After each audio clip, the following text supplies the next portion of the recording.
So what I want to share with you today actually goes against most of the thinking of the personal finance world. This idea that how you spend your money should be based on needs versus wants. The traditional way of thinking is that before you spend your money on anything, you need to think, okay, is this actually a need or is this something that I want?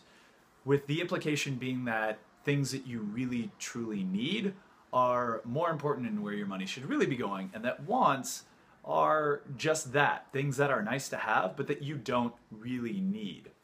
And also what's implied in that is that wants are the first thing that should be cut because they aren't things that are necessary to live, and that they're somehow frivolous, that you don't actually need them. And that underlying argument that you don't truly need the things that are classified as wants, I think is fundamentally wrong, and here's why.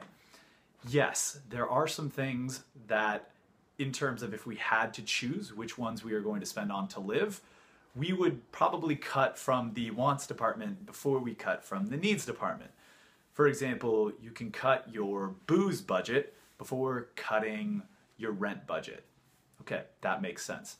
However, I think what is left out of the needs versus wants conversation is that why the way that you express those wants, such as going out to restaurants and bars, that is a discretionary expense that could potentially be cut, that there's actually an underlying need for every want that you can't simply cut out and not address. Here's what I mean. In the example of going out to bars, right? That's something that most people would say, if you need to save your money, you can stop doing that. You can cut that from your budget. However, what that actually is satisfying is an underlying need for socializing, for getting out and having experiences with friends, for camaraderie. And if you simply cut back on going out to bars and you spend less money there, you're actually not satisfying the underlying need of socialization, of camaraderie, and of friendship. And if you don't think of another way to satisfy that underlying need, then you are not going to be able to stick with that goal, which is spending less money at bars.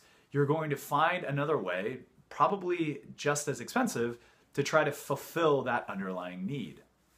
A way to actually then go about figuring out how to satisfy that underlying need, well, there are an unlimited amount of ways to go about it. You could invite people over to your apartment and then do a home-cooked dinner and like boozy game night. Or you could invite people over and do brunch. Or you could go to free Saturdays at the museum, which we have out here in Brooklyn. And you can come up with however many creative ways that you want, but the important thing is to think in advance as to what those things can be and how they will satisfy the underlying need that you could potentially be cutting out by not spending money on a want.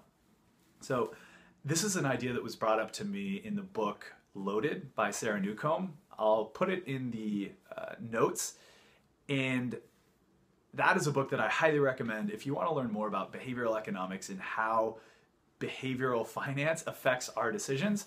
Go check out that book.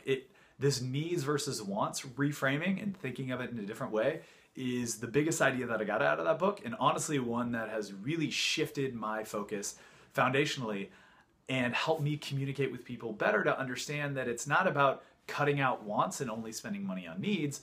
It's getting more creative in how you actually fulfill the needs underneath those wants. So it's not about cutting out only the wants, it's just figuring out a more creative way to satisfy the needs. So if this was helpful, let me know. Shoot me an email back and let me know if you like this video format and also what the needs versus wants kind of new idea, how that resonates with you. Thanks, guys.